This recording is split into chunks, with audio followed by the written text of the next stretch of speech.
Vila.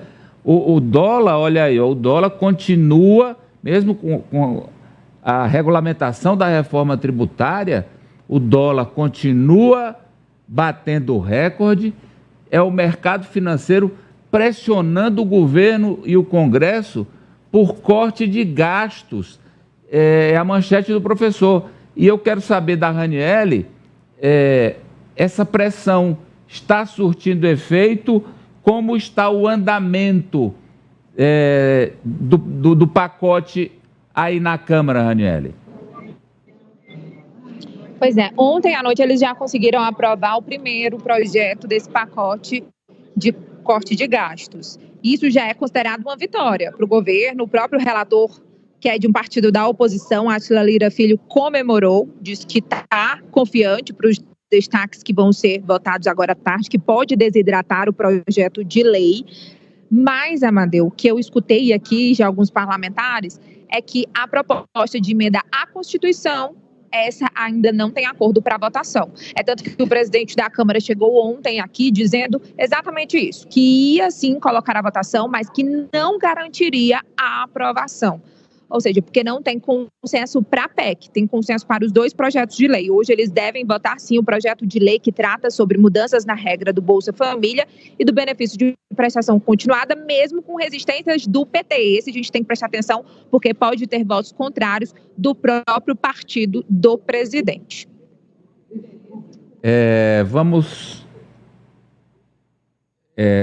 Professor, essa pressão do mercado é justa, é legítima? Não é legítima. É difícil entender por quê. Quais são as razões? Não encontro.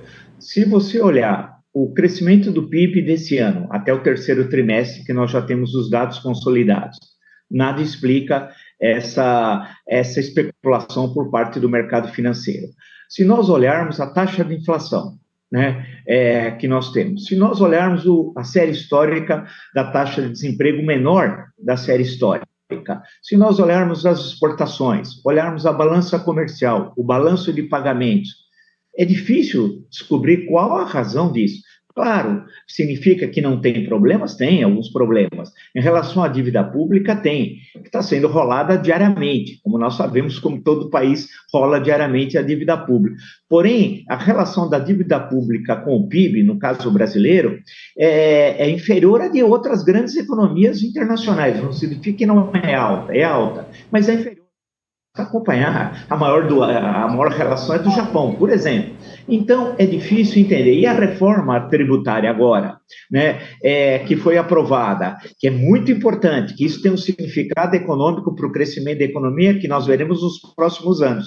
E a questão do corte de gastos, que também está sendo encaminhada na Câmara dos Deputados, e tudo indica que ao menos parte desses cortes deve ser aprovados ainda esse ano.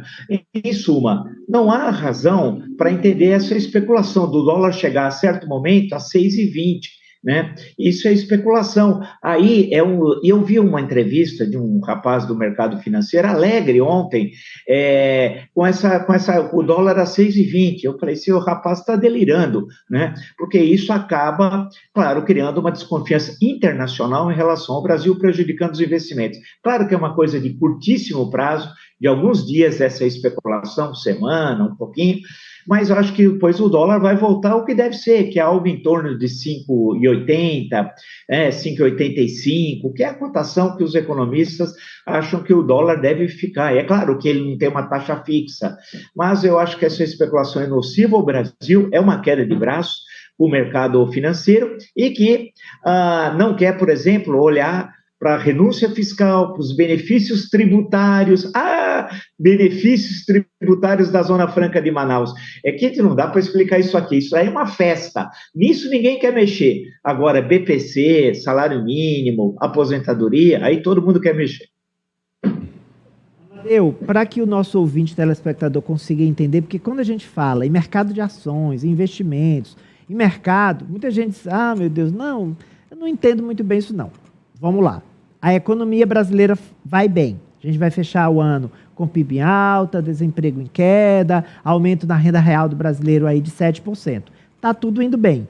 Então, o mercado deveria festejar, inclusive porque as agências internacionais dizem o seguinte, o Brasil está a um passo de ser um país ok para receber investimentos estrangeiros, o que é muito bom.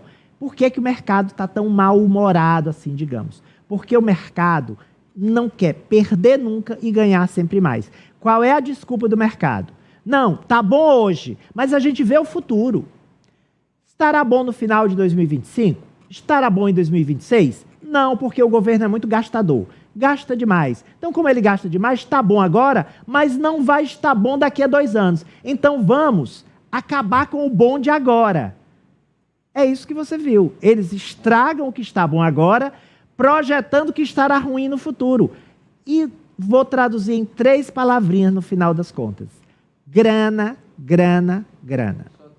Me permita, seu comentário explanou perfeitamente. Só há um ponto que não vai bem no governo e o governo precisa rever. É a balança comercial. Nos últimos anos, o Brasil está importando mais do que exportando. Isso quer dizer, tem mais dinheiro saindo do que entrando. Isso precisa ser corrigido. O ministro Haddad, a equipe dele, precisa encontrar um jeito de exportar mais ou importar menos, mas esse desequilíbrio na balança comercial dificulta a economia brasileira. Agora eu vou com a Raniele, porque o ministro Fernando Haddad, agora há pouquinho, falou sobre essa votação do pacote fiscal e falou até na possibilidade se está havendo ou não um ataque especulativo ao real. Raniele. Sim, o ministro da Fazenda disse que sim, há contatos que entraram, né, que falaram para o Ministério da Fazenda que há essa possibilidade de ataques especulativos, o que tem levado a essa alta do dólar, que chegou a R$ 6,20. O ministro também disse que o papel do governo está sendo feito, que é enviar esse pacote e trabalhar para que ele não seja desidratado. Vamos ver um trecho da fala do ministro, que acredita também que a meta fiscal será cumprida. Nós estamos fazendo, veja bem, nós estamos fazendo a nossa parte, né? Que é mandar as medidas e garantir que elas não sejam desidratadas, convencendo as pessoas de que são medidas necessárias para reforçar o arcabouço fiscal, né, do ponto de vista da despesa. Então, eu penso que está havendo uma compreensão boa. As conversas com os relatores estão boas, ontem já passou uma na Câmara, hoje devem ser votadas as outras 2, inclusive a PEC. Essas medidas que contêm o gasto nos limites do marco fiscal, nós vamos poder, como esse ano, cumprir a meta estabelecida pelo Congresso Nacional, que está fixada na LDO. Bom, logo no início da fala dele, Amadeu, ele fala sobre o dólar. A gente não conseguiu ouvir direitinho, mas ele fala sobre essa possibilidade de ataque especulativo, mas ele disse que o Ministério da Fazenda trabalha com fundamentos, e isso são só informações que chegam por alto ao Ministério da Fazenda. Quem disse, Apoliana, que o dólar vai se acomodar em um patamar real?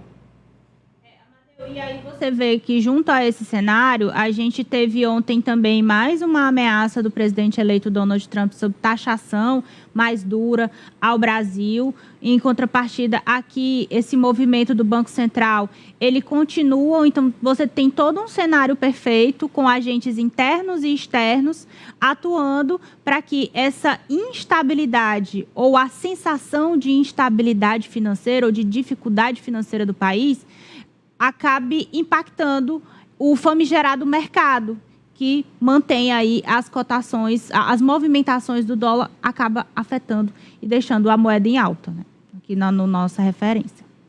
Professor Vila, e o papel do ministro é esse mesmo, né? Tentar ali jogar panos mornos para passar o momento mais difícil, né?